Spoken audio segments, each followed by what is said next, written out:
If you have a flower shop and are slow or bored here in August, you're missing a huge opportunity. Think about this.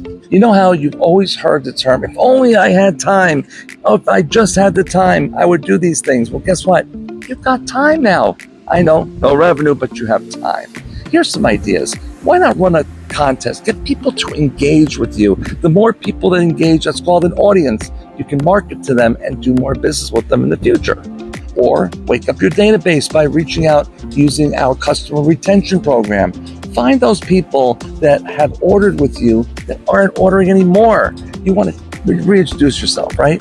All right, now you got back to school coming. If your revenue is tight right now, don't buy an ad in the yearbook. That's just going to be looked at once in a year. Tell the schools you'll donate 5% every transaction all year long. Why not do that? All they have to do is mention the code that you give them and they get 5%. All right, more good news.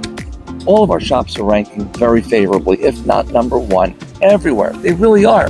If you aren't, don't be discouraged. We can help you. If you are, then understand that if you're not getting phone calls, it's because there's nobody searching to buy flowers in August. It's just the way it is. But as long as you're in the top 3, you're where you need to be. Many people are still just getting in there, but it's going to come. All you need is some traffic. Last but not least, I want to just tell you this. This is a great time to prep. Just go out there and gather up the autumn leaves that you put in the arrangements in the fall and start putting them on picks and tape them, wire them. Then you got the millimeter balls too. You can be preparing those now. Make those boxes all ready so when the holidays hit and you're mass producing, you've got everything preset for you to use.